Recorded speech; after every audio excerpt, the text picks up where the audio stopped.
All right, everybody, welcome to this evening weather and climate office hour. I deliberately scheduled this one a little bit later than a lot of my non-episodic extreme event-driven ones, specifically to accommodate some folks who have reflected that they do not necessarily have the ability to attend these live when they're mid-afternoon or early afternoon Pacific Coast time, which of course makes sense. That is the middle of the workday for many, if not most folks. So hopefully this offers the opportunity to participate live or synchronously through the live chat as I'm here joining you this evening. But also a reminder that I do record each of these sessions. All of the live streams are available a short time after the live recording ends in perpetuity, or close enough to it so that you can view in your own time offline and view the recorded version. Also, one benefit to reviewing the recorded version, by the way, is that you do have the ability to look at the transcript. So if you want to read my live streams with all of the ands and ums and stuff like that, you're free to do so once those recordings are up. Usually just a few minutes after the live stream ends. So just pointing out to folks who aren't normally able to join during some of the mid-afternoon sessions that that's always an option that's available. I will try and have some other sessions at different times, including weekday evenings and also on the weekends moving forward, just to reach a bit of a broader audience. I do tend to have sessions like that if there's an extreme weather event or a wildfire event that is occurring, of course, at night or on weekends. Sometimes you'll see me on here then anyway, but nice to keep in mind for the scheduled sessions as well. So today I actually have three, I should probably get to it since I have three different topics I want to talk about. So essentially a 3-for-1 session. I want to reflect some on the meteorology and the context behind the recreational boating tragedy on Lake Tahoe that occurred this past weekend first. Then talk a little bit about the weather moving forward, including the growing likelihood of a very strong Four Corners high pressure system by just after the 4th of July, with probably a really widespread heat wave across the west with some monsoonal moisture in the mountains and deserts at least to come after that point. And then I also want to offer a federal update once again, as I have been doing on a recurring basis as events have transpired in recent weeks and months. There's actually a lot of updates from the last couple of days, and in fact, even as I was preparing for this live stream over the last couple of hours, there have been even more updates and information coming down the pike. So a lot to talk about today. One note that I did further work to tweak the audio, and I think that the lack of complaints suggests that it is coming through clearly and hopefully well balanced. So hopefully that's a tech issue that's now in the rear view mirror, and that's all I've got to say about that. Just a reminder, by the way, that this channel is sponsored by Reask, a climate tech company that's rethinking extreme weather risk in a warming world. Okay, so I have a lot to discuss tonight, as I mentioned, and I want to start with what happened in particularly on Lake Tahoe, the lake itself, this past weekend. Because this was a deadly event. The death toll stands at 8, to my understanding, at present. And there were quite a few people who had certain level of injury associated with this sort of mass recreational boating incident where lots of these boats overturned or sank or were pushed up against the rocky shoreline or piers or docks or buoys in an uncontrolled way, such that a lot of people got hurt, people got hypothermia, and unfortunately 8 people did drown. To my understanding, all of whom were on one single boat. So I want to get into that, and in so doing, I'm going to be sharing a lot of imagery. So I'm going to switch over to my new view where my face should still appear in the lower right portion of the screen as I do so, partly to avoid any YouTube copyright issues, because I am creatively modifying any content that may or may not appear on your screen. That's what I'm going to go with anyway. Okay, so and hopefully the audio doesn't change here. Hopefully it looks like it's still in the right range, so I think we're good. You're going to see the brief changeover here. Okay, and the first thing I just want to show, this was a photograph that was published. I don't know the photographer, but this was published by numerous local media outlets in South Lake Tahoe and Reno in the last couple of days. Just sort of an image of the aftermath of small boats sunken, piled together, even overturned, and largely ruined. Again, this is the south shore of Tahoe, in some cases right in South Lake Tahoe, the city. And this is just a fraction of what occurred. There were many other boats involved. But this gives you a sense of what happened. And just to orient people with this image, let me bring the screen drawing tool, that nifty tool, back up so I can show rather than just tell. This is the south shore. Oh, that's the circle tool. I need the drawing tool.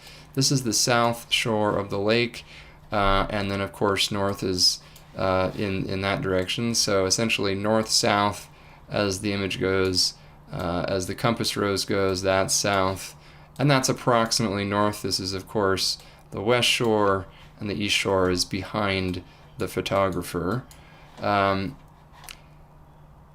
One thing that's immediately apparent just from looking at this image is that the boats were pushed onto the south shore from the north, so like this. So they piled up when they hit the shore in that direction on Saturday. So just bear that in mind for context for some of the footage I'm actually going to show next. There is some audio associated with it, with this. But you may hear some of it. It's not very important. It's just exclamations, some that include understandable expletives. So the audio isn't that important, except to the extent that you may hear the roaring wind. So this was footage taken and uploaded to YouTube on Saturday, South Lake Tahoe, in the early afternoon hours. Holy shit! The sheriff goes off. Bro, this is insane, dude. Boats are sinking. Oh my god. So I think you get the idea here, that this was a rather extraordinary event in that there were a lot of boats that normally wouldn't be in a position to be pushed up against the shoreline like this, because when winds like this are more likely to occur, they don't occur often from this direction. Strong winds on Lake Tahoe, of course, are nothing new, but these were almost due north to south winds. They were fairly strong. They came up pretty quickly, and this ends up being a key aspect. But also they occurred in June, in fact, right essentially on the summer solstice. And all of that makes this unusual, but certainly not unprecedented. And I want to talk a little bit more about the context here for a moment. So let me just double check that the imagery is appearing as expected on screen. Yes, I'm in the lower right, so I think we're good to go. So I want to show next some radar imagery. This is from Neil LaRue. Neil is an atmospheric scientist based, I believe, University of Nevada, Reno. This is a tweet that includes, importantly, an animation of the radar imagery while the event was unfolding. So the event that we just saw in that footage, this is radar imagery from that point in time. You can kind of see the timestamps here. This occurred.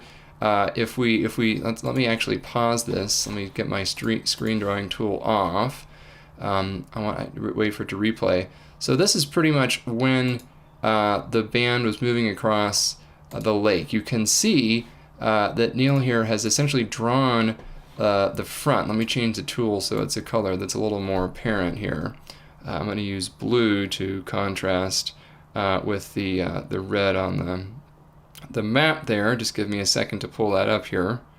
And you can see right around in sort of the early to mid afternoon, there is this clear frontal zone here. Again, this radar here on the right is denoting the direction in which the wind is blowing relative to the radar. So this is the radar in Reno. I don't know exactly where it is, but it's somewhere to the north and east of Lake Tahoe. Again, Lake Tahoe is essentially right here. I didn't draw it perfectly, but just for perspective, this front is moving through. You can see it's moving in this direction. The winds are one direction behind the front, and noted by the red colors, and another direction in front of the front. So essentially, red and green denote whether the winds are blowing toward or away from the radar site, which is somewhere. I'm sorry, I misdrew the position of the lake. The lake is it sort of encompasses the California Nevada side. I was a little thrown off by the scale on this. So anyway, this is roughly Lake Tahoe itself, spanning the California Nevada border. Radar is somewhere over here. So the point is, along this red line, there's a wind shift where the winds were kind of light and variable, maybe sort of coming up even from the south to almost due northerly behind the front like this. And they were also stronger. You can't necessarily tell the strength of the winds from this imagery, but you can tell that there was a clear frontal passage, this is essentially a cold front, and a clear wind shift. The other thing that you can see on this imagery is that there was precipitation associated with this cold front as it moved through. Not particularly heavy precipitation in most cases. In fact, arguably this is pretty light precipitation in the scheme of things. There were a couple of heavier downpours, including some isolated thunderstorms. You can see them over here, and there was some of this was even precipitation was even in the form of snow or graupel, so ice-rimed snowflakes. Air temperatures were almost universally above freezing, so this was an event where any of the frozen precipitation that was falling was not really meaningfully accumulating because the air temperatures were mostly above 40 degrees, although they did drop at least briefly into the 30s during the daytime, even at lake level. This was part of the problem during the event, by the way, because that's very cold air for the summer solstice during the daylight hours, even though it only occurred briefly. If you were dropped into the chilly water of Lake Tahoe and amid strong winds when your boat capsizes and all of a sudden the air temperature's in the upper 30s, you're potentially going to have some hypothermia set in very quickly under those conditions. But I'll keep this playing. I'll just let this animate a couple more times. And what you can see is that this was a fairly narrow band of precipitation as it came through South Lake Tahoe. It had a fairly rapid wind shift as it moved through mid to late afternoon, and then it was gone. The sun came back out, and it was actually much warmer by early evening than it was in the early afternoon. So this is the weather feature at local scale in question. This is the event that triggered those strong winds, all of the boat capsizes, and everything like that. Just to visualize what we're talking about here, this is a time series plot of the winds. Again, this was generated, I don't know the original source, this is also from Neil, showing that leading up to the event is, I think, pretty clear. You can see here that this is the event in question. It lasted, again, only about an hour and a half, really, from about here to here. So that's like a 90-minute window where the entirety of this happened. And this is showing the speed of the winds at different buoys in Lake Tahoe. So these are each different anemometers mounted on different buoys, I believe. So they have slightly different wind speeds, but they're all telling you roughly the same picture about what happened on the day of the event. And what it's telling us is that in the morning hours, really through the noon hour, the winds were really quite mild, 2 meters per second. That's barely a breeze. So nothing all that concerning in the morning, of course. There were stronger winds in the early morning and overnight hours. Those were some stronger winds, and then the winds relatively slowly died down thereafter. But the other thing you can see is there was this very sudden peak over just a few minutes where the winds went from very light to quite gusty. But I also want to reflect a little bit on what these values are. So you can see that most of these winds were on the order of about 12, sort of in this range of 12 to 14 meters per second. There were at least a couple of buoy locations that gusted up to 16 meters per second, and then maybe one or two buoys that briefly gusted above that. This sort of is approximately where the 40 mile per hour wind gust zone lies. So there were probably a couple of gusts at a couple of locations on the lake just above 40 miles an hour. But most of the winds we're talking about were actually essentially in this 20 to 30 mile an hour zone, or 20 to 35 mile an hour zone, kind of in here. And those are wind speeds that are definitely a problem if you're on a small craft on a very cold body of water with waves that are starting to become a significant fraction of the length of your boat. Waves, anyway, the swell height, I should say, is a significant fraction of the length of your boat. But these are not really extreme winds. Lake Tahoe and adjacent regions many times a year see winds that reach this level or even greatly exceed it. Well off the charts here. 50, 60, 70 plus mile an hour gusts do occur at some times of year during winter storms, for example, in particular. But the difference is that not all of those winds are north to south winds, and I'll show you why that matters in a minute. But also, most of those winds are not occurring near the summer solstice. They're occurring winter, early spring, late fall, when you get the big storms this time of year. That is not when there's much recreational boating on Lake Tahoe. So you can kind of see where I'm starting to go with this. This was a tragic event, certainly. This was an event that was certainly unusual for the summer solstice, and yes, it was sudden. But in the scheme of things, it was not meteorologically a very extreme event. The most anomalous part of it was that it happened in June, which is certainly not unheard of. It is possible for it to snow in June in the Tahoe region. It is possible to have strong winds and cold temperatures and precipitation at almost any time of year. It becomes really rare in July and August, but in June it does sometimes happen. It just has happened a lot less recently. But what was more unusual about this was the direction of the winds as well. And let me pull up once again the radar imagery here, and I'm going to draw the outline of the lake so that it continues to be apparent. Let me here. I clicked the wrong tool there, so I have to reopen my screen drawing tool. There we go. There we go. Okay, so again, I'm going to draw the outline of Lake Tahoe when it's a little more present, so it'll stick around. Okay, so that's Lake Tahoe, approximately. The winds were blowing after the cold front moved through, so after that red line was through, approximately north to south. So essentially like that. The reason this matters is you have winds that are blowing almost exactly down the long axis of the lake. So the winds are blowing parallel to the direction in which the wind has the maximum distance to go from one side of the lake to the other. So if you went from west to east, much narrower lake, right? But from north to south, Lake Tahoe is a pretty darn big lake. And so the challenge here is this. These relatively strong, not extreme, not meteorologically unprecedented by any means, but unusual winds for June, the effect of these was really compounded by the fact that the winds were from the north to the south, so northerly winds in meteorological language. That means that the winds had a lot of distance and time to act on the water and to push water and pile it up toward the southern part of the lake.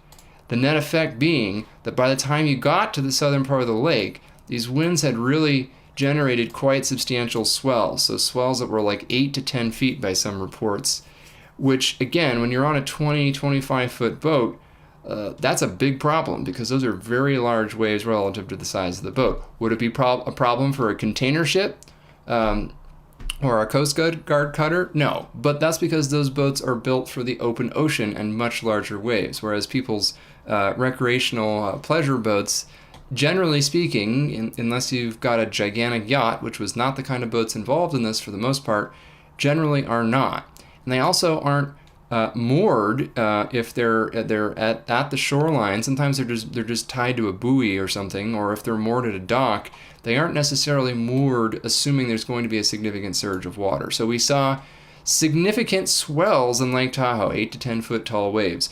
We may have also seen what Neil hypothesized was what's known as a meteorology, where there is a significant net accumulation of water that can result in a little bit of near coastal inundation right on the side of the body of water that the wind is pushing the waves, and also where the pressure perturbation might allow for there to be a slight rise in the water level as well. I haven't seen confirmation of that. That's just a suggestion.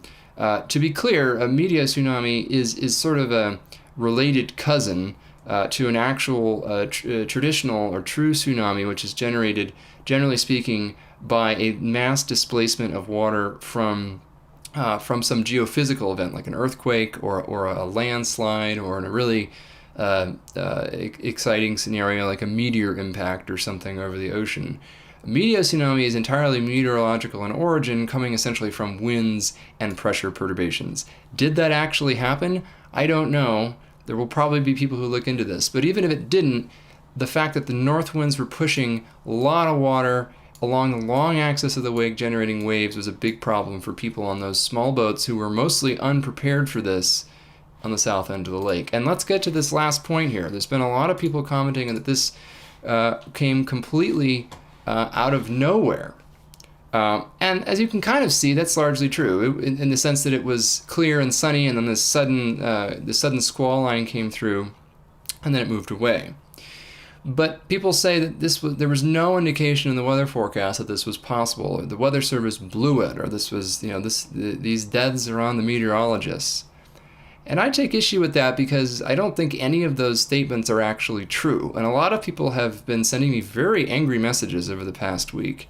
And I just want to re-emphasize one thing first, that this is not a case of blaming the victims who were involved in what was a pretty awful tragedy, or the other folks who were fortunate enough not to lose their lives, but still had a pretty harrowing and in some cases physically injurious experience.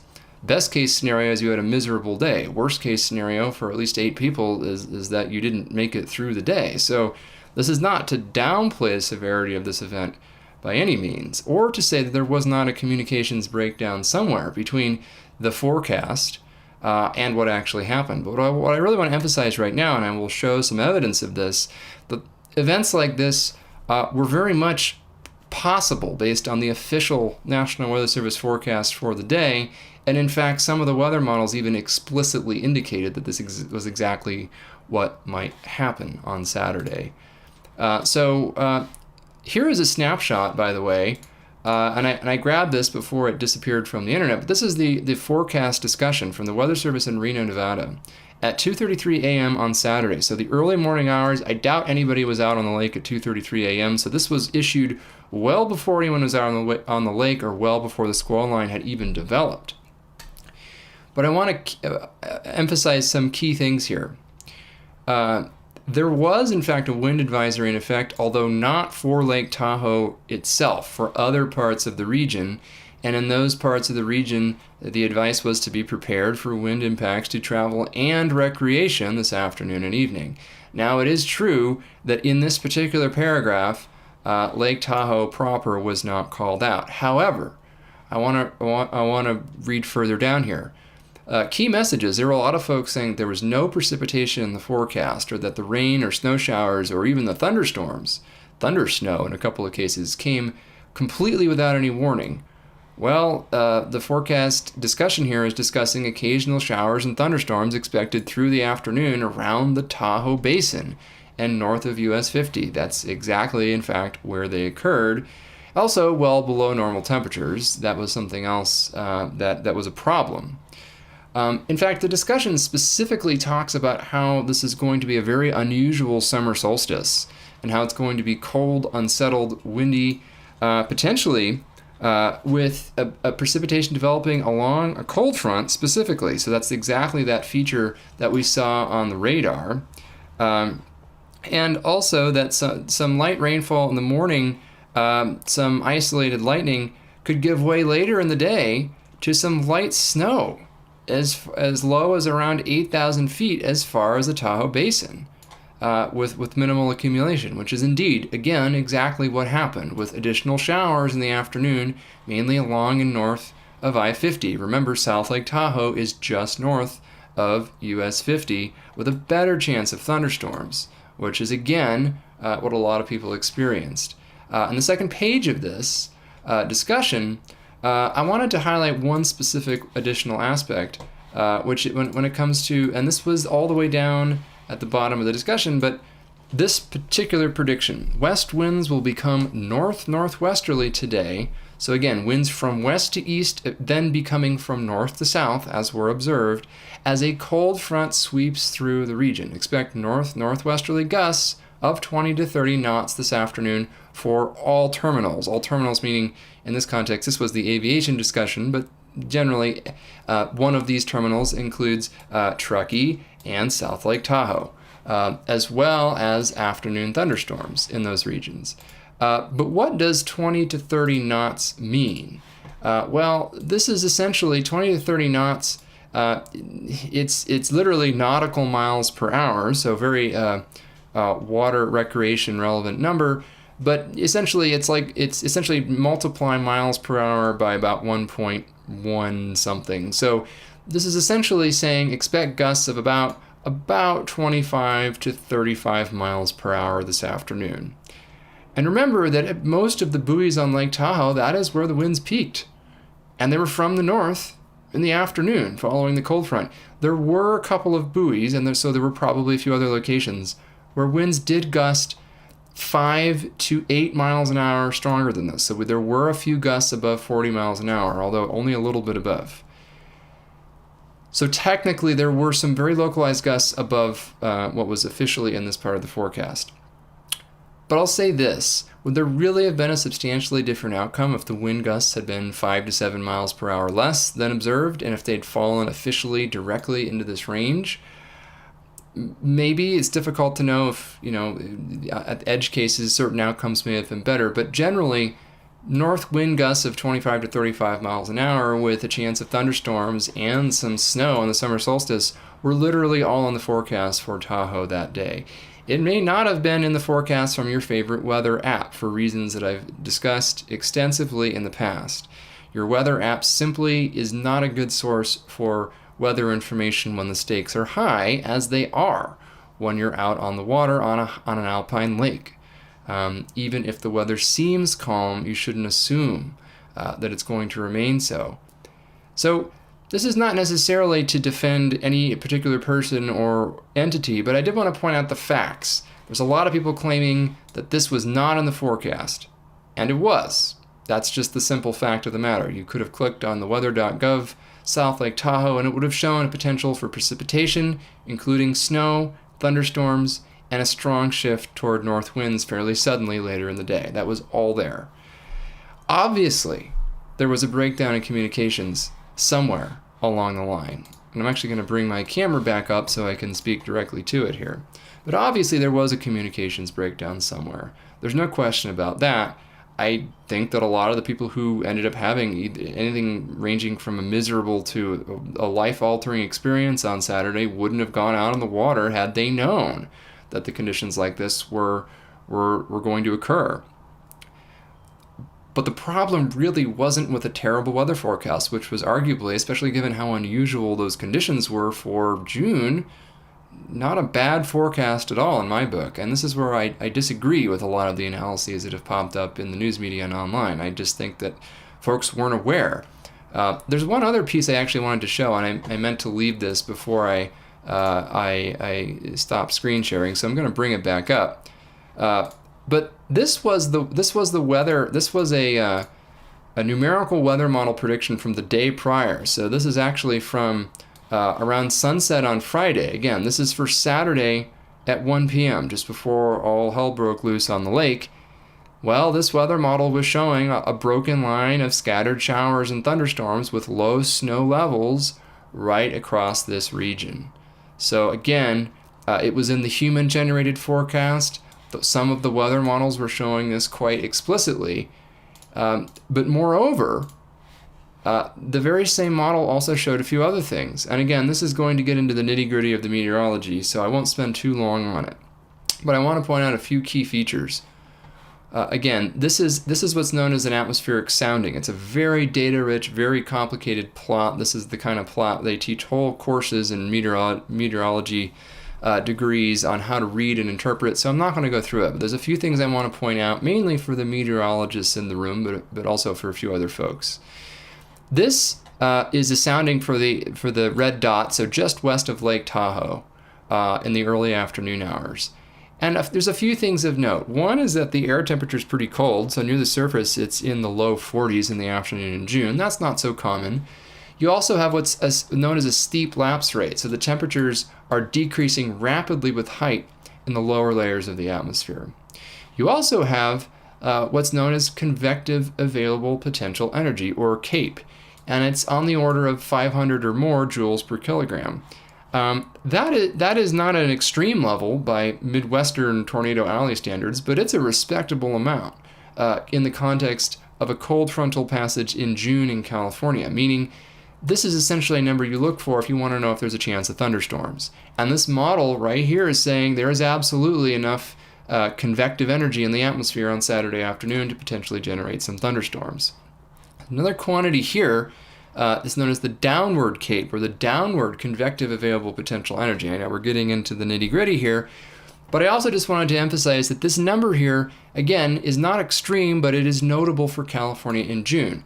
This is an indication of how much of the convective energy is available to produce downdrafts, or downdraft CAPE, so essentially strong gusty winds that descend vertically in the atmosphere downward. This is a number that suggests, so this number suggests that thunderstorms are possible, and this number suggests that strong, gusty downburst winds are possible.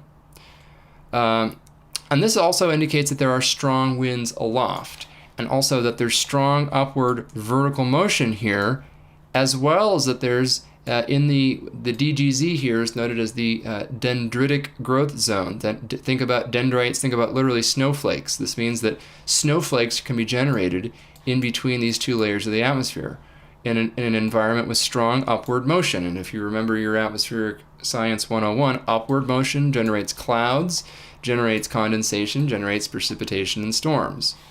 So I won't linger any longer on this except to say the indications were there. This did not come out of the blue. It was predicted by weather models, it was predicted by the Weather Service, but it did not show up on people's weather apps that just do not give these kinds of details. Another reality is also that there's a lot of news headlines and discussions on the internet that I've seen that have really emphasized how this storm was completely unpredictable. These conditions were unpredictable. And there's even been some quotes from the Weather Service that have, I think, been used out of context.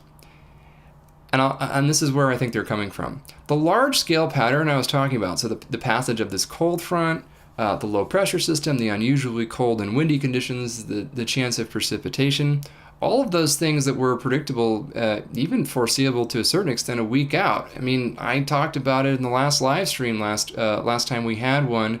Prior to the event, it was mentioned in the Weather West blog post. All of these things were foreseeable because the large-scale pattern was an unusually deep trough and low pressure system rounding the base of the trough, sort of swinging through the interior of California and bringing a very cool and breezy summer solstice. That was literally the primary focus of our last live stream.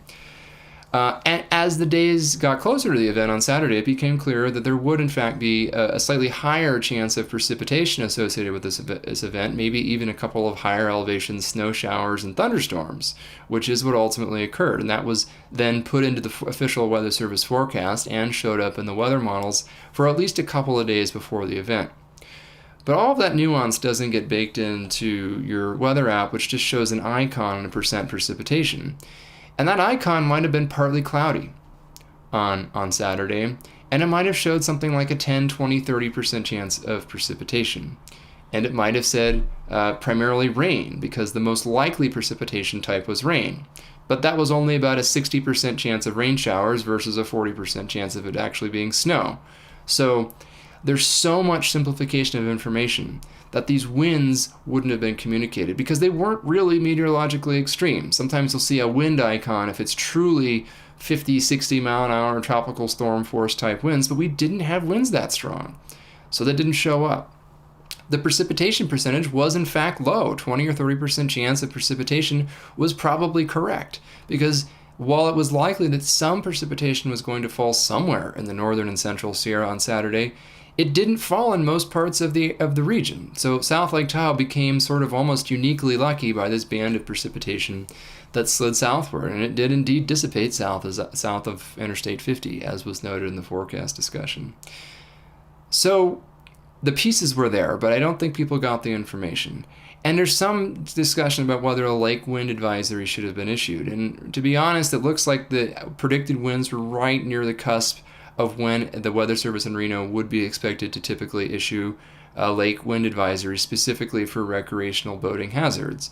It was kind of a close call. It was not a slam dunk. The winds were not predicted to be clearly strong enough for that to be justified. And in many cases, most places on the lake did not actually see winds that necessarily exceeded the triggering threshold for that Weather Service product. So I don't think it's really constructive to really dig further on these differences in like 5 mile an hour winds. The outcome was likely going to be the same regardless, but perhaps the messaging of a wind advisory might have triggered different actions by the people who operate the recreational boat rentals on Tahoe, the harbor masters, the people who have some responsibility for safety, or even individual people, because ultimately in the end, as much as I am an advocate for giving people as much information as possible and giving people as much warning as possible, clearly communicated as possible, in certain environments, your own personal safety has to be your own responsibility too. And I think that you can provide a lot of information to people in the moment, but ultimately, I think a lot of folks unfortunately underestimated the risks of going out on a cold, windy day on Lake Tahoe, even though it was June. It's a cold body of water, and when you fall into cold water, especially if unexpectedly or if you bump your head or something, you can get into trouble really quickly. And there's a lot of reports that a lot of people were not wearing life jackets or other PPE, and unfortunately, this is a very direct case of where that's a life or death kind of decision, where most of the time it doesn't matter, but the problem is you don't always know exactly which of those occasions that you go out on the water when it is going to matter. That's the whole reason we wear seat belts. We don't crash our cars most of the time. We don't get stuck in a snow squall in June on Lake Tahoe most of the time. But when the unexpected happens, that's when that preparedness becomes really important. I also think that there is a bit of misunderstanding surrounding exactly how thunderstorm forecasts work, and I realize I've already spent 40 minutes here, but I think there's a lot to talk about. So this will probably be longer than an hour session. I'll keep it going. I do want to cover all three topics. But just a brief aside on convective weather, which means essentially the bubbly cumulus cloud, towering cumulonimbus clouds that give rise to thunderstorms or thunderstorm-like clouds, as were present in and around Tahoe on Saturday. There was actually lightning, so these were true thunderstorms. The forecast called for a slight chance or isolated, so like a 10 to 30% chance of thunderstorms, or in some cases isolated thunderstorms, depending on where you were in the Sierra Nevada. That doesn't sound too threatening, right? There's a lot of days per year during the summer, as many people have pointed out, where there's at least a slight chance of thunderstorms over the mountains. And in any given location, most often, nothing happens, or it's really anticlimactic. It's uneventful. Well, if something has a 10 to 20% chance of happening, that means it has an 80 to 90% chance of not happening at your location. But when it comes to thunderstorms, often what will happen is if there are isolated thunderstorms, say 10 to 30% coverage in that forecast, there will actually be thunderstorms somewhere in the forecast zone for which there's 20 or 30% chance of thunderstorms, but they might only occur in 10 or 20 or 30% of the area. So 70, 80, 90% of the people will say nothing happened, but the other 10, 20, 30% of people experienced a thunderstorm. And in fact, that was what happened in Tahoe, where the thunderstorms were actually quite isolated. but they happen to occur at a particularly consequential location and generate this slight amplification of the ambient winds that created the squall line, that created the snow showers, the thunderstorms, and the strong gusty winds that got so many people into so much trouble. That is an inherent possibility whenever thunderstorms are in the forecast. And just because, 80% of the time, 90% of the time, you don't personally experience a significant weather when there are slight chance or isolated thunderstorms in the forecast, be aware, especially if you're in a vulnerable location. If you're going on a hike above the tree line and you're susceptible to lightning, or you're out on the water on a small boat that's susceptible to capsizing if the winds pick up, that any thunderstorm can generate very strong gusty winds. That's an inherent nature of that kind of cloud. So if they're in the forecast, even if the probability is low, it's a lowish probability, but therefore high consequence event if you're in a particularly susceptible location. These were not severe thunderstorms. In fact, the winds would have had to have been almost double what they actually were to trigger, say, like a severe thunderstorm warning or a special marine warning, which is sometimes issued for severe thunderstorms generating strong winds over water. We were nowhere near that level of severity, but it was the particular details in this case. There were a lot of people on the water. They were in a particularly vulnerable position. The wind came from an especially inopportune direction, and it was sudden, even though the sudden wind shift was absolutely in the forecast for that day. The winds were very slightly stronger than predicted on a localized basis because of the squall line that developed along the cold front, which helped accelerate some of those ambient winds aloft closer to the surface. So all of these things came together and produced a really bad outcome, unfortunately, for a lot of people. And I think that the lessons here are multiple, but I think the least accurate one is that, oh my God, we can't predict these things.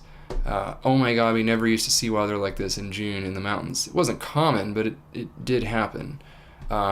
And there is some question as to whether there's alternative messaging that could have reached more people more effectively and prevented some of the harm.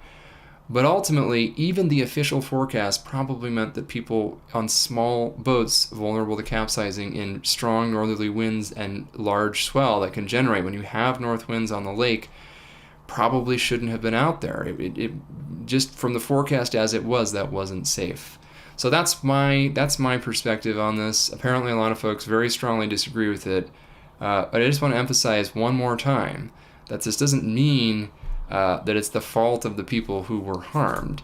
But it does mean that the problem lies somewhere other than, I think, in meteorology in this case. Is it the communication of weather forecasts? So weather communication, perhaps that is an important nexus for improvement. But I think that's kind of where I'll leave it with this. Okay, so that's topic one. I'm going to take a quick sip of water.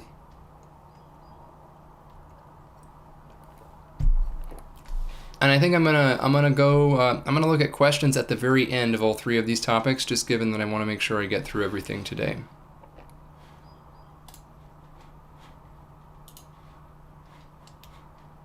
So let me just scroll over, check on how things are going.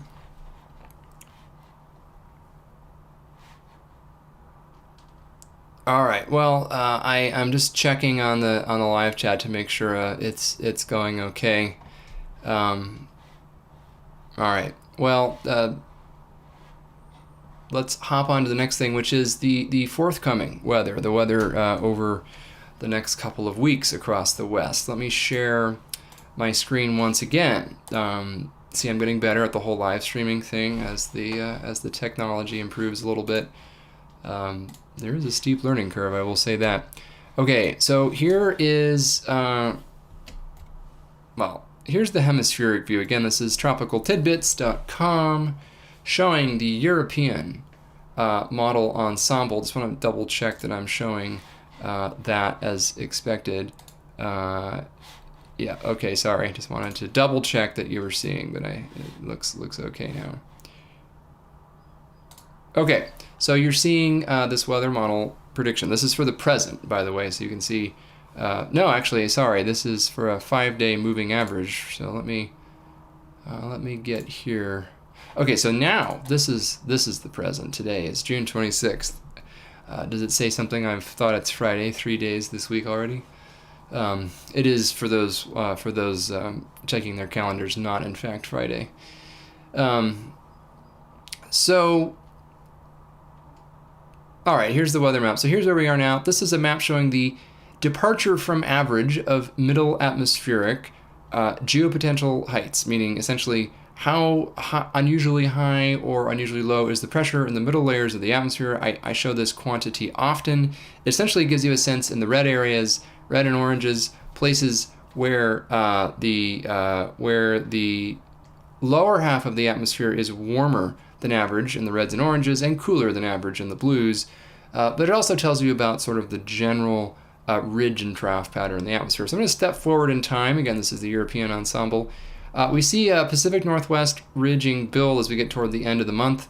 A bit of a weakness, a little bit of a low pressure system near California, but before that happens, some hot weather going into the weekend. Nothing extreme, nothing record-breaking in California, but triple digits will be common inland this weekend, so above average, but nothing record-shattering by any means, unlike the eastern seaboard, which, by the way, if I go back in time, you can see this rather extreme ridge in the eastern U.S., some of the hottest June temperatures ever experienced earlier this week in places like New York City and Boston and Washington, D.C. and upstate New York. Miserable combinations of heat and humidity. So record-breaking heat in the east. We had this trough in the west earlier this week. That has since gone away. We're heating up, as I mentioned, as we go into the weekend. Cooling off a little bit again early next week as this very weak low-pressure system, sort of a blocking pattern over the western U.S., sits over California early next week. No precipitation to speak of with that, but the ridge persists over the Pacific Northwest and Western Canada. But what I really wanted to show is what happens later. So as we get out to about a week from now, there's some high pressure over the Eastern Pacific, but over California, really not much going on. Neither above or below average geopotential heights. There's a little low in Southern California, a little high in the north. Nothing too exciting going on though. So here's the 4th of July. It looks potentially relatively mild in California. So that's something. Perhaps even a bit cooler than average in some spots. But what I really want to emphasize is what happens here. So normally I don't talk so much about what happens 7 to 14 days out. But given the developing model consensus for that period, there is already some growing confidence that the Four Corners Ridge will build pretty dramatically during this period. So I'm going to get my drawing tool back up. This is the Four Corners Ridge. It's a high pressure system. Sorry, I drew that the wrong way. I'm thinking we're in the southern hemisphere. Let's try that again. It's a high pressure system, and it has flow around it like that. And what you can see is that on the western flank of this high pressure system, so the southern and western flank, we are starting to see this geopotential height anomaly build. So the unusually warm portion of the lower atmosphere. And if I'm going to leave that high marking, you can kind of see that the main axis is going to shift westward as we get toward July 10th. So as we get past the 4th of July, this really pronounced, this is a signature we've seen in normalized heights many times in recent years when a major southwestern heat wave centered over the desert southwest but extending into California is about to occur. And that is very much the signal we're seeing in the last several model runs for this period for all of California and the West Coast. So for this whole region up from Western Canada and into the desert southwest as we start heading later in July, after July to the 4th of July holiday. Also notice that the axis of that mean ridge is now farther west. So the big heat dome, it moved from essentially more New Mexico westward to being over the southeastern California deserts. That's going potentially to bring some monsoonal moisture up into this region during this period as well. So the monsoonal moisture originates, so there's some contributions from the Gulf of California. There's some combinations for what I'm still going to call the Gulf of Mexico. The moisture source regions, these are much warmer oceans. The ocean west of Baja, by the way, is too cold. There's not really much moisture that comes from there in the summer months. but the Gulf of California is bathtub warm, as is the Gulf of Mexico. And these two moisture sources are primarily where the moisture for the North American monsoon, which is the summer seasonal reversal in winds that bring desert thunderstorms, that's essentially something that affects generally this region in the southwest and northwestern Mexico. This is sort of the North American monsoon zone, the zone where you get afternoon thunderstorms starting in about July.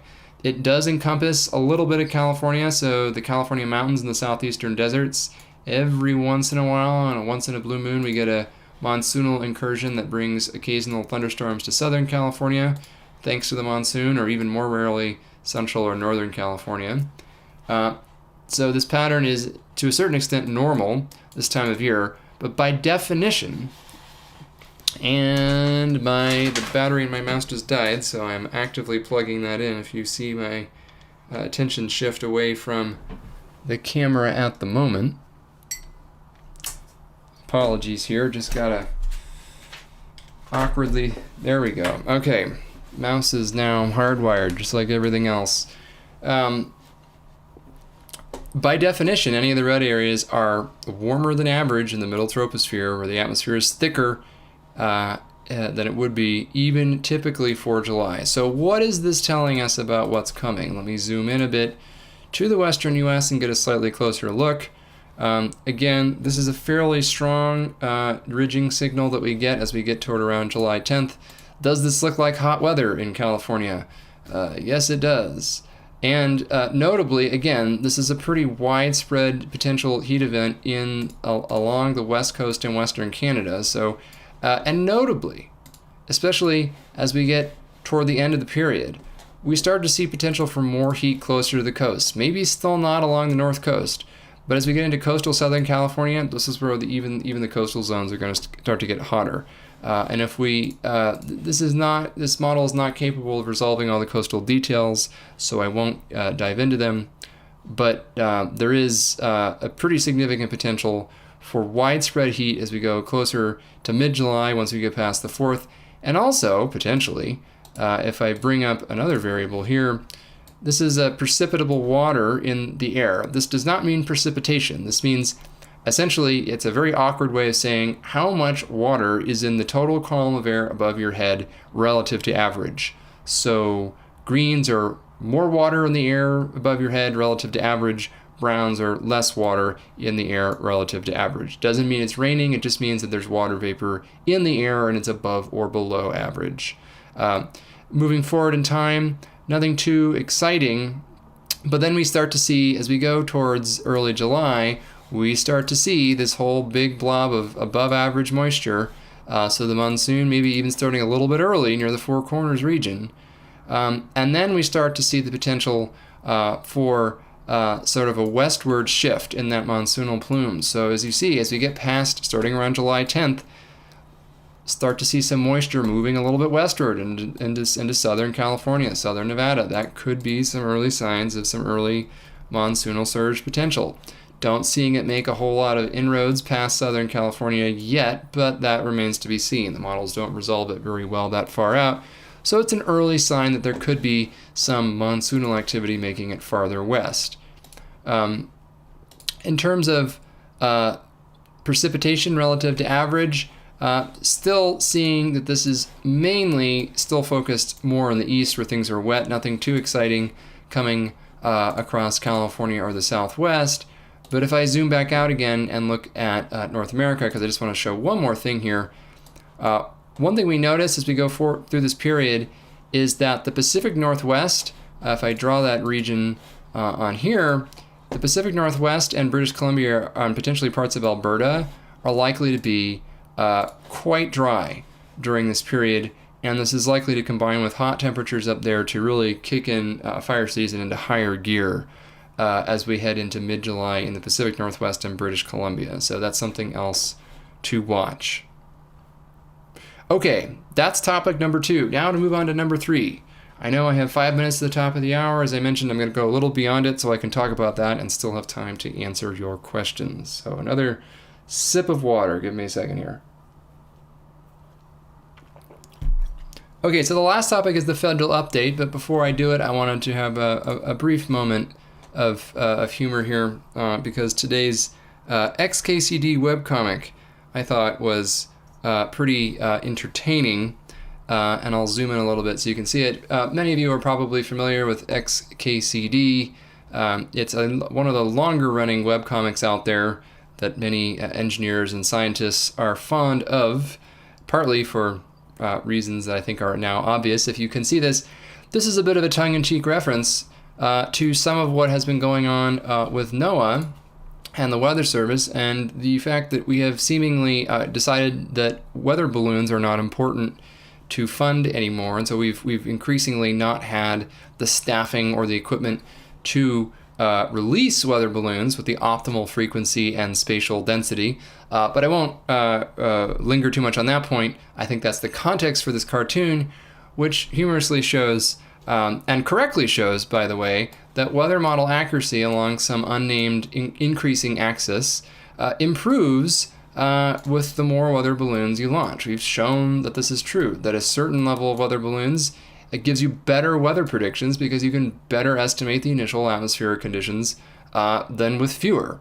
So whether that curve is exactly the right functional form, I don't know. But in any case, the point is, the more balloons up to a certain point, the better. And then, of course, the joke here is that once you start launching so many balloons that you start to block out sunlight on Earth, that your weather model accuracy is going to precipitously plummet. Now, of course, just to emphasize, given the emails that show up in my inbox, this is not in fact happening.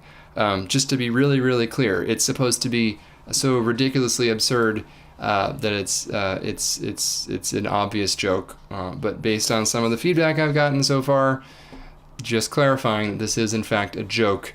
That this is something that we do not really have to worry about, and in fact we actually have a lot more to worry about in this space where we have too few rather than so many they block out the sun. Just thought that was kind of funny preface for talking about what's going on in the federal government. And so I'm going to bring myself back on screen here. So you'll see me full screen talking about this here. All right, so the federal update this time around, unfortunately, it's not really good news on the weather and climate front. I know it hasn't been for quite some time now, but it's just more stuff, more to add to the list. I've actually written on a physical piece of paper this list that I'm going to refer to because things have changed so quickly that they were changing up to 5 minutes before starting the session. So let me go down the line. I already talked about how climate.gov, the incredibly informative and efficient use of taxpayer dollars, that was NOAA's climate variability communication team, which was composed of scientists and communicators and visualizers, just an incredible mix of folks. It was not a large team. It was really it was a single digit number of people. And it was not really a climate change focused endeavor. I think that's something that's important to understand.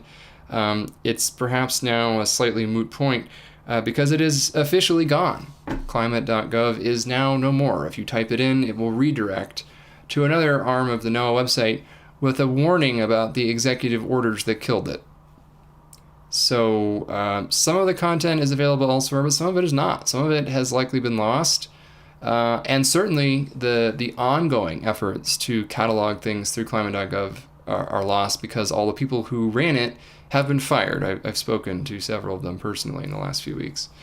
So this is not imaginary. It has already happened, and it looks like it's largely over. So climate.gov is now officially a casualty as opposed to just being a hypothetical one. The National Science Foundation, everybody is very concerned as to what might happen. On top of the potential for massive and catastrophic funding cuts to all things that NSF, the National Science Foundation, has supported research-wise, including many national research labs like the NSF, National Center for Atmospheric Research, in Boulder, Colorado, which has for many decades been one of the most prominent global centers for weather and climate research anywhere in the world, receives a substantial portion of its base funding from the National Science Foundation. Hence the name has NSF in it now. But the news this week is that, well, the news in the medium term still appears to be quite grim, but the more short-term news is that NSF, I believe its office in Alexandria, Virginia, so the D.C. area essentially, has essentially been given to a different entity. So NSF is being kicked out of its physical office space. So all the 1,500 people who work there do not have anywhere to physically go. They are legally mandated to work in an office because of another executive order, and that office is not going to exist. So it is unclear what is going to happen, and whether this is sort of a backdoor move to just completely get rid of NSF almost instantaneously and without any warning. I find that hard to believe, even in the present context of things being hard to believe, but it is unclear why that was an emergency, why that needed to happen, and also how these people are legally going to be able to continue doing their jobs. Many of these people, by the way, are people who probably could do their jobs remotely from home or a coffee shop or wherever, but who have been mandated not to legally by return to office mandates. So it is really unclear what's happening, but this was a shock, once again, to everyone at NSF. This is separate from the broader crisis that NSF may be largely defunded by the fall and all the activities that it goes with. I can tell you that my colleagues who work with NSF-affiliated laboratories and collaborative institutes and all the people at universities, many of whose research is supported by NSF funding via taxpayer dollars, are all pretty existentially concerned about what's next. But in addition to that, they're now kicking about 1,500 employees out of the physical building that has long been a building dedicated to NSF. And NSF is a very important institution in this country for so many reasons, and so it has long made sense for them to actually have a dedicated building in the DC area. But that's another thing that's happened within the last 48 hours or so, at least in terms of an announcement. I don't think they've physically been removed from the building yet, but it sounds like it's imminent. Okay, so there's another thing I gotta get this right, because this just happened as well. I feel like I'm a talking head on the news going through the pages that are being thrown onto my desk just off camera. But one of the things that was announced this week by the Department of Defense, NOAA announced it, but this has to do with the change with the Defense Meteorological Satellite Program, or the DMSP, operated. These are instruments that are operated by the Department of Defense, technically by the U.S. Space Force, that have dual use. They are both military use and civilian use, and the civilian use is meteorological. It relates to weather prediction, monitoring, and Earth observing in general.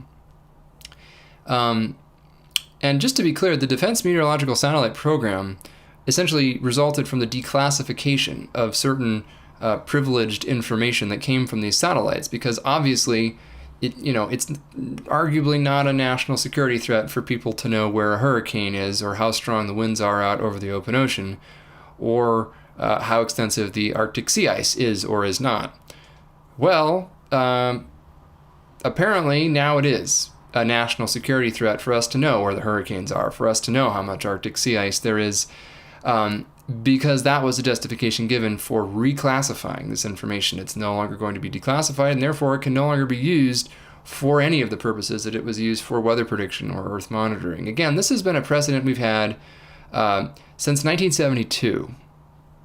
And I'm referring, by the way, when I'm talking about this, to some of the factual points are the excellent Balanced Weather newsletter on Substack. So if you're interested, by Alan, does a great job with this newsletter, and I strongly suggest that folks check it out. Again, it's Balanced Weather on Substack. But this satellite program has been really critical. They also, in 1972, by the way, they declassified information going back even further into the past, retroactively, I believe. And so this has really provided a very long and contiguous record. But the sensor in particular that's of interest right now is known as the Special Sensor Microwave Imager Sounder, or SSMIS, bit of a mouthful. But it's really important, in fact, arguably indispensable, for two separate purposes. One is for forecasting hurricanes, specifically tropical cyclones, because essentially it operates, it's not literally an X-ray, but it operates as an X-ray. And because it can see through the storm clouds, through the precipitation, and see the winds at the surface of the ocean even. It allows us to determine exactly where the center of circulation is. It allows us to determine how strong the storms, these kinds of storms are in their incipient stages before we have Hurricane Hunter reconnaissance aircraft out there to monitor them. And by the way, we're defunding that program as well. So these are incredibly important for initializing weather predictions for hurricanes and tropical cyclones, particularly rapidly intensifying or erratically moving tropical cyclones, where we don't know exactly what's happening, and the models are really sensitive to getting the correct initial conditions.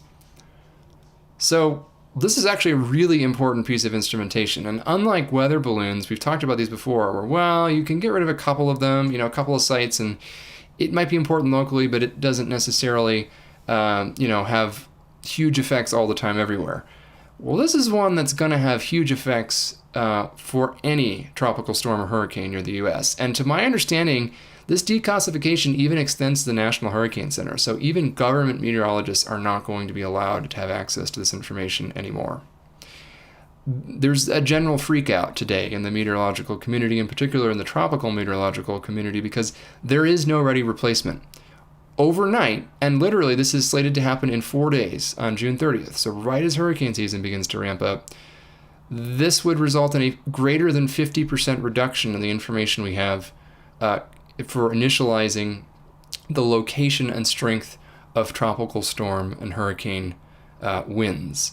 So this is not a small thing at all. This is a very big deal. It will have immediate impacts. Literally, the day this happens, the degradation will begin.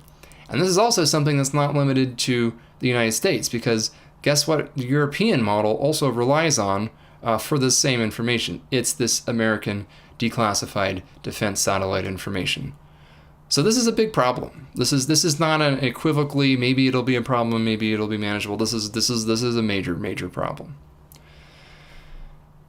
This satellite, this microwave imager, is also very important. In fact, this is how I first discovered it from the cryospheric folks who study the Arctic. This very same satellite is very important for monitoring Arctic sea ice.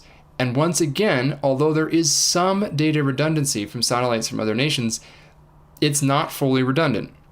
We will lose information. We will know less about the extent of the Arctic sea ice, which, by the way, apparently this week, my colleagues have informed me, is now once again at a record low historically for the date, and that has not been the case recently. We may lose that information right as it reaches a record low. So clearly, climate change, a very powerful climate change indicator that will not go completely dark, because we do have other satellites operated by other countries that give us some overlapping information. But this was some of the highest quality information we had about this, and it's going to go away suddenly. Also, lots of scientists have built their hurricane prediction and sea ice modeling workflows on this particular data set. So even if there are replacements by other countries in the near future, all of those workflows are going to break suddenly on June 30th. Discontinuity, move fast and break things. I've talked about how I think that is the exact opposite of the philosophy we need for these kinds of things in this moment, but that is now exactly what's going to happen with two very important things in the Earth systems and meteorology and cryospheric science world. And of course, these are not abstract problems. This very well could mean that a hurricane makes landfall somewhere other than where we thought it was going to, or strengthens rapidly without us knowing it at the last minute. That could have catastrophic consequences for a coastal city along the Gulf Coast or the eastern US, or even somewhere else in the world, because this polar orbiting satellite gives us information about all parts of the world in segmented passes as it goes over different parts of the Earth in a different band each time. So the alarm bells are ringing even more loudly than they were before. This is something that's happened just in the last couple days. And again, I'm going to read this paper that was handed to me by myself 45 minutes before this began. There is one other thing that happened that was announced today, which is that, and it's a little, the reasons for this and the consequences are a little bit less clear. This is partly a decision that had been in the works for a while in some form, but again, it was rushed and accelerated to the point where we're now going to move fast and break things again. So there is a wide range of weather models that the U.S. operates for use primarily within the U.S., but I'm not talking in this case about the American, the GFS, the global model. I'm talking about the regional models that are clearly for the benefit mainly of the U.S. because they literally zoom in on the U.S.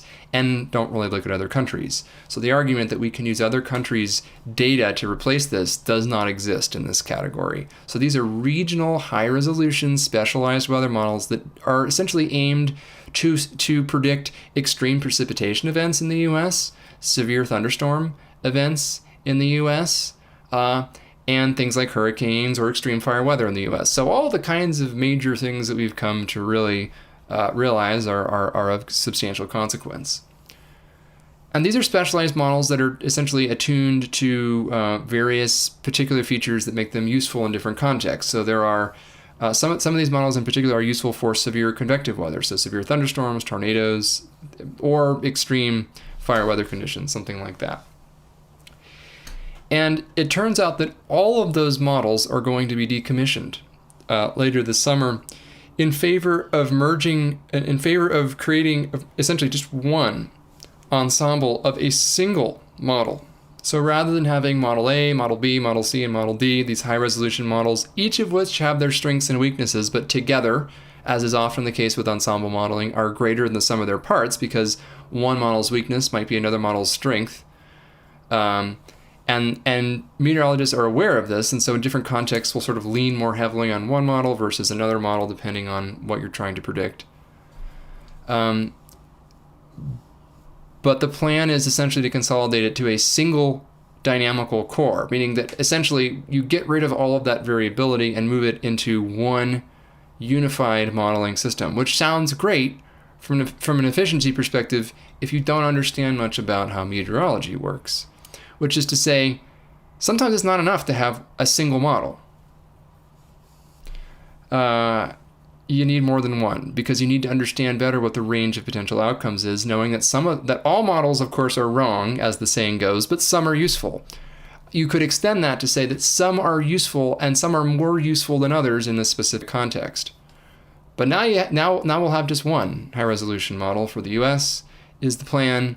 And it is one that has some pretty substantial known errors associated with it.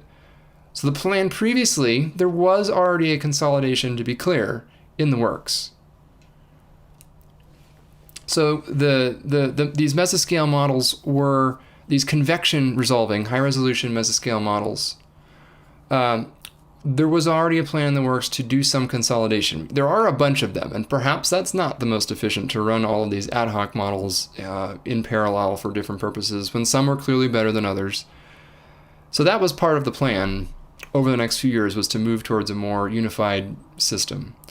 But the problem is that was not supposed to happen this year, because one of the flagship models that we're now moving toward has significant problems. There are certain conditions under which it performs poorly.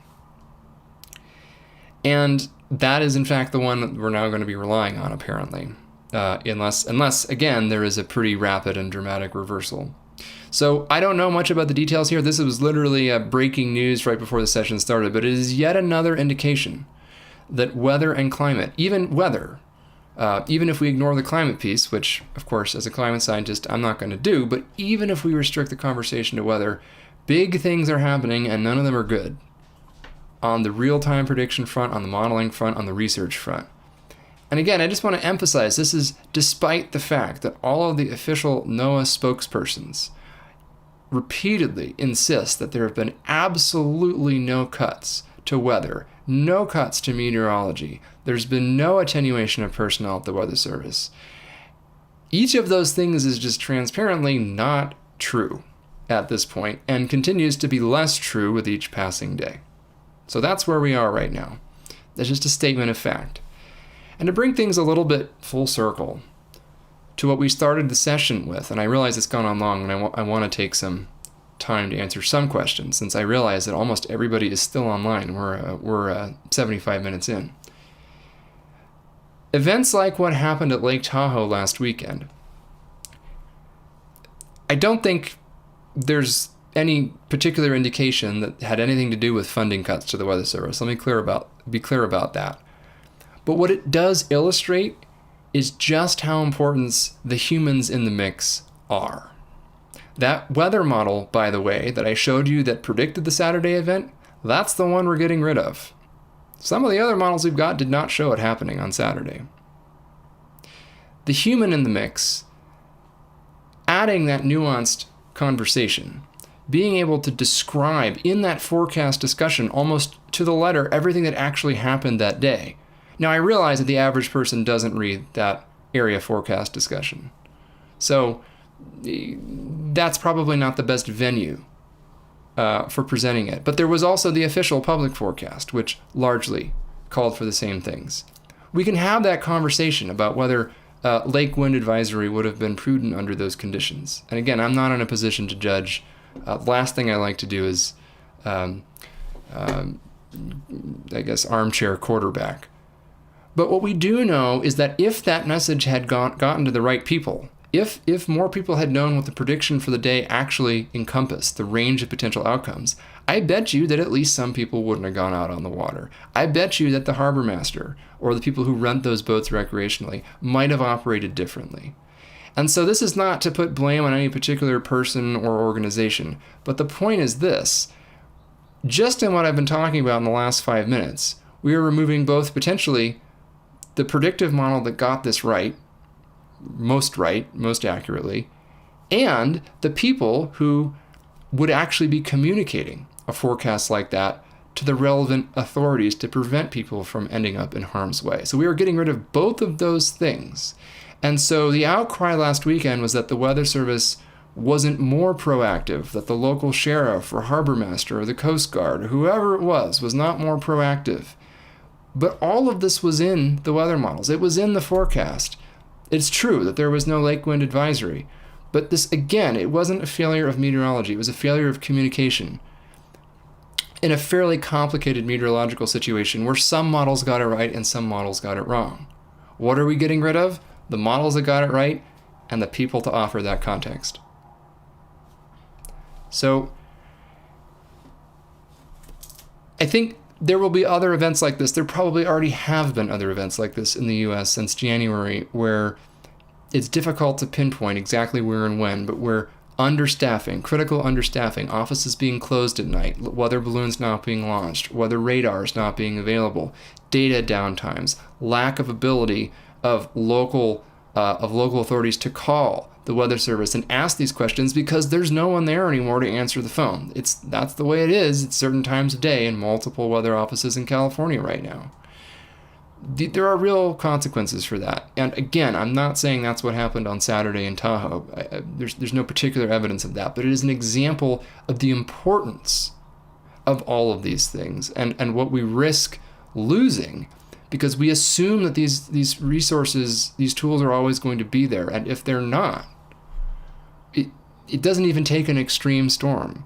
It just takes people in the wrong place at the wrong time who didn't get the memo, who are potentially put at deadly risk when they don't get that message in the most timely manner, and when they don't get the message contextualized and communicated in a way that it actually makes the difference. So I'm gonna go ahead and take a look at the comments.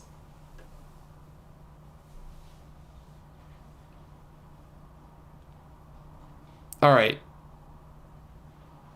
Well, so it looks like there's a little bit of hubbub in the comments. So again, I'm not constantly monitoring, but I'm going to go through chronologically, start at the beginning. I'm glad the sound is working well. I'm glad the setup is working well. It's been a bit of a marathon session, so I'm glad at least the audio isn't terrible. That would be a real shame. Okay.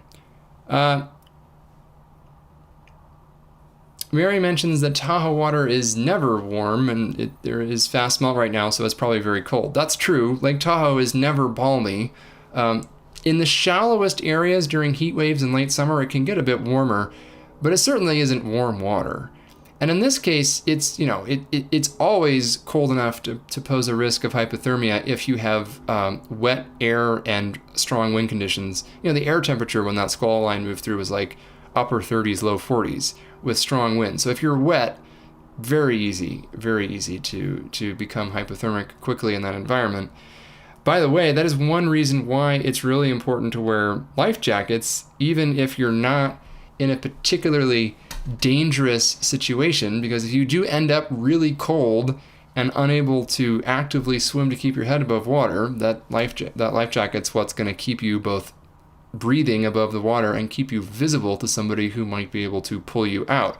And the real tragedy of all of this is that, to my understanding, most of the deaths and a lot of the injuries, this wasn't some remote fishing vessel 1,000 miles out from shore and days from help. The help, the Coast Guard, the police, the fire department, they were there very quickly pulling people out of the water, mostly successfully. So that personal protective equipment, those life jackets, in this situation, they would have only needed in most cases to keep people, keep their heads above water for a relatively short period of time. Someone could rescue them. In many cases, the people were rescued.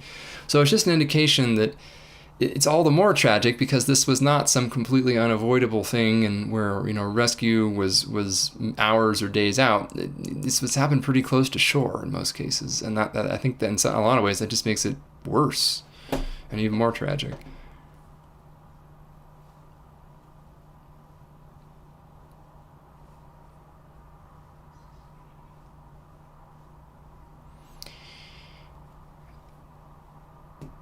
Yeah, as a comment from Daphne, the Tahoe water temperature is 58 degrees right now, which is ironically significantly warmer than the ocean west of San Francisco, which is in the low 50s, as it often is this time of year. Cold water upwelling, that's why the water is so darn cold there. So Tahoe is actually warmer than the ocean west of the city, but then again, everyone expects that water to be really cold. You don't have too many tourists trying to go out ocean open swimming.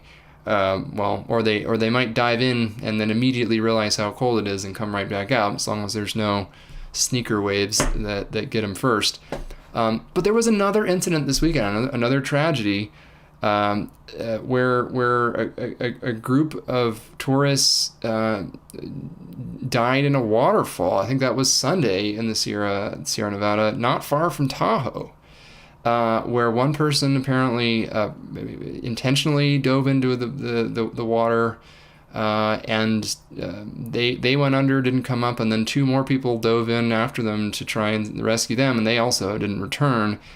I think people underestimate the power of moving water and also how cold that water can be and how quickly it makes you unable to swim. It's not like swimming in a swimming pool, either due to the kinetic motion or due to the temperature. Hypothermia, sort of that sudden shock, muscular shock or cardiovascular shock of jumping into cold water. Anyone who's ever done a cold water plunge in a controlled setting can realize, and when they do it in a controlled setting, they don't let you do it by yourself, because sometimes your body can have an unexpected reaction. You wouldn't, if somebody wasn't there to yank you out, that could end very poorly. And I think people forget that just because it's California, a lot of the water in these rivers, lakes, and streams, and up in the mountains this time of year, is water that was recently frozen as snow in the snowpack, and so it is very cold, even when the air is not cold. Yeah, and comments from Melissa, this happens in Alaska. This happens really anywhere where there are people who are in close proximity to cold, fast-moving bodies of water where the air is sometimes warm and where there's a lot of snow that's melting.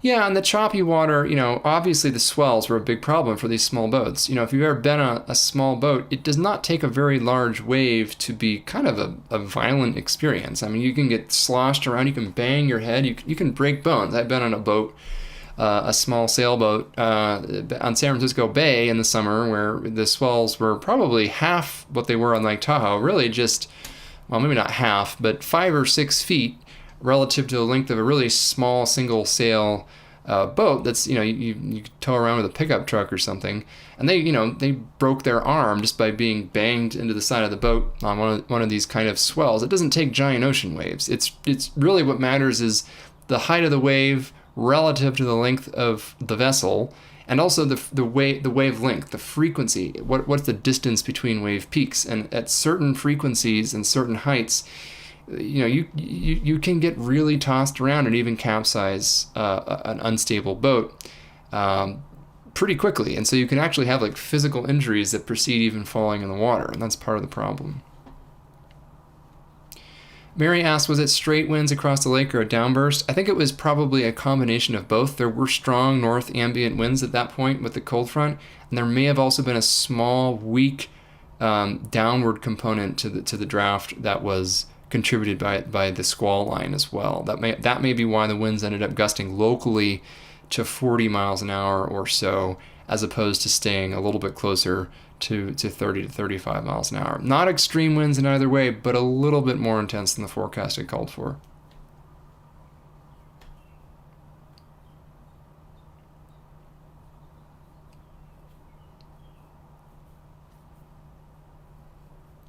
Yeah, Daphne mentions that it was snowing on Saturday from around Truckee to South Lake. So right in that elevation band, by the way, the Weather Service called out localized snow on Saturday down to about 6,000 feet in elevation. That's pretty much where it occurred.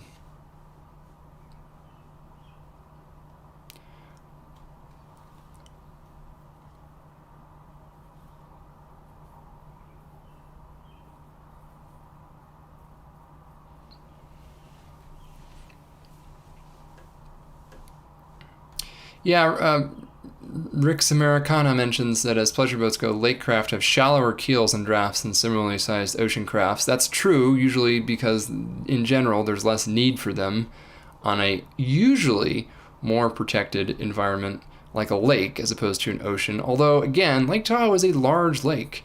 There are some lakes that behave just like oceans, and the Great Lakes, for example, the upper Midwest and southern Canada, I mean, they're effectively small oceans, and so there are ocean-going cargo ships on the Great Lakes, for example. So lakes run a spectrum. If you're on a pond, you probably don't need much of a keel. Lake Tahoe on a windy day, you probably do. But it's true that a lot of those boats probably didn't have much of one, especially some of the smaller ones.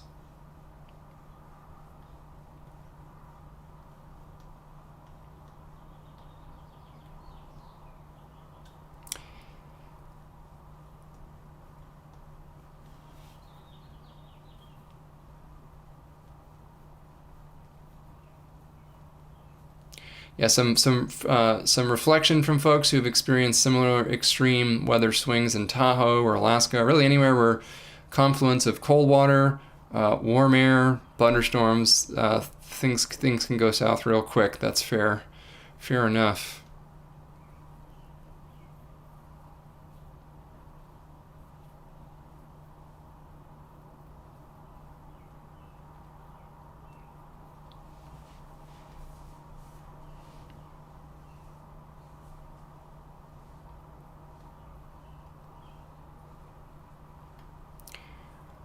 All right, just continuing to read the comments here. Thanks, folks, for sticking around. I know it's been a long session. Hopefully covered a lot of what folks were looking for today.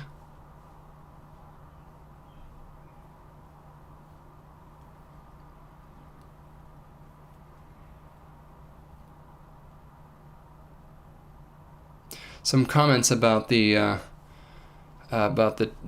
channel, the leaderboard in the chat section. To my understanding, I don't have control over that. That's something that YouTube has imposed on all of us, for better or for worse. So apologies if you don't love it, but hopefully it's not too obtrusive. I'll have to take a look at the settings here. I'll do that later.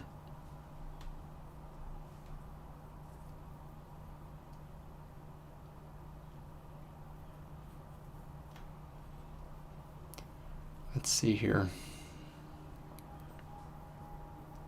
A lot of comments, so I'm about 2/3 of the way through. Still going through them, so I'll get to your comment. I'm gonna try and move past the Tahoe comments for now.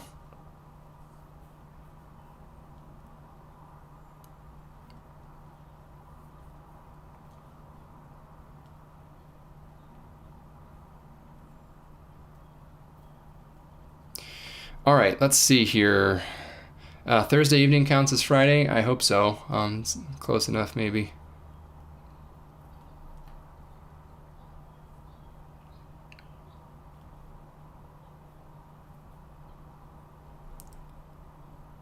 Let's see here.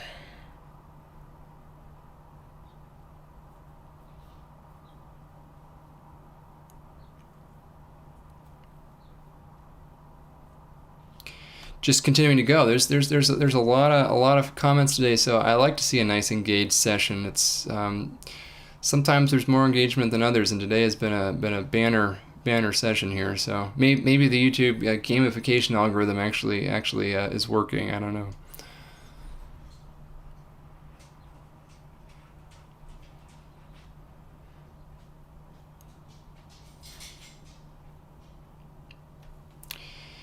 Yeah, I mean, there's a reflection that, could these cuts to the weather as a NOAA result in increased deaths due to weather events? I mean, unfortunately, the answer is almost certainly yes, and I think a lot of them won't be directly attributable, but the answer is, at this point, given where we're headed, I have no doubt that the answer actually at this point is yes.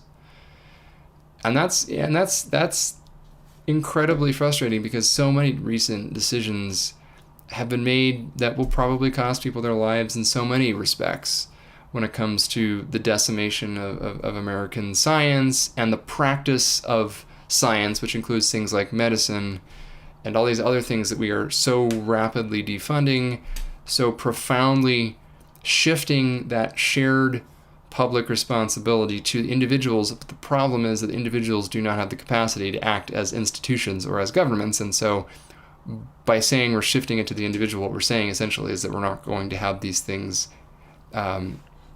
we're not going to do these things at all anymore. Can you imagine setting up your own personal weather service? I certainly can't. I have a degree in atmospheric science, I know meteorology, and there's just the notion of even starting anew with a new federal agency from scratch on short notice is itself essentially beyond the scope of plausibility.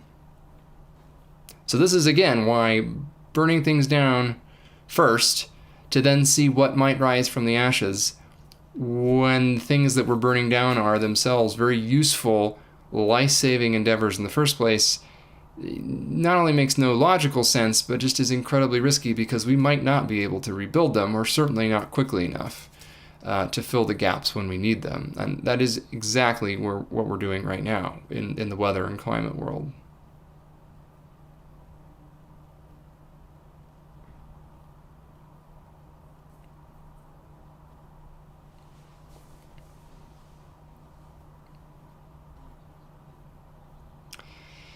Yes, it's quite a mess with the satellites, and there's uncertainty. Who knows? Maybe some of these things will be reversed due to public pressure. Wouldn't be the first time that's happened this year, and it's one of the reasons why I talk about it so plainly in these settings. So perhaps there will be some movement on the declassification of the satellite data front, or on the consolidation of the mesoscale model front to one single model that isn't very good. We will see. I don't know. But some of this is happening very soon, like before July, and July begins next week.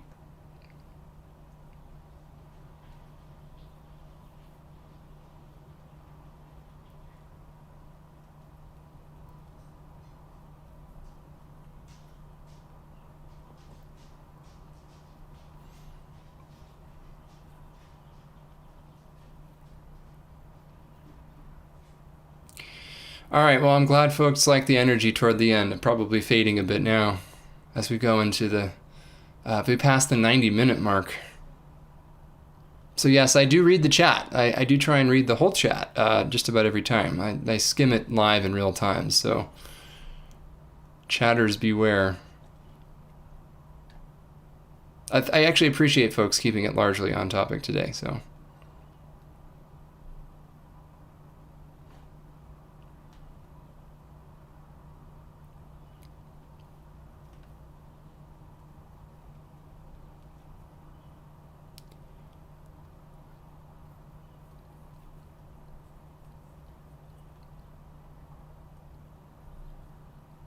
All right. Just wrapping up. I'm almost at the end of the chat. They keep coming through, so I'm reading them all.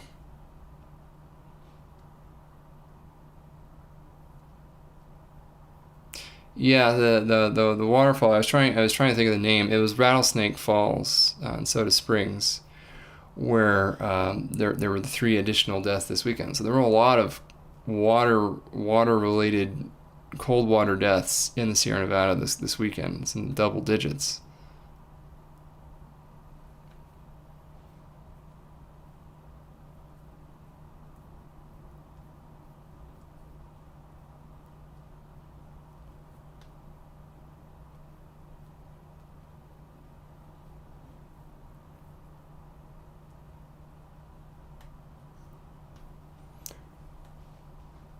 All right, folks. Well, I think that brings me to the end of the chat. Thanks for so many people for sticking around for the full session. It's always much appreciated. Thanks for sharing. I think this particular stream got a bit more attention than some, which is always helpful because again, it's the YouTube algorithm is increasingly gamified, and so contemporaneous sharing and liking during the event is always helpful in getting a broader audience and getting more eyeballs on it. So I will close this soon. If you missed anything or you want to share it, please do so. And again, the full version will be uploaded, the recording, shortly after I push the end button, as it always is. And so thanks for joining, and I'll talk to you next time.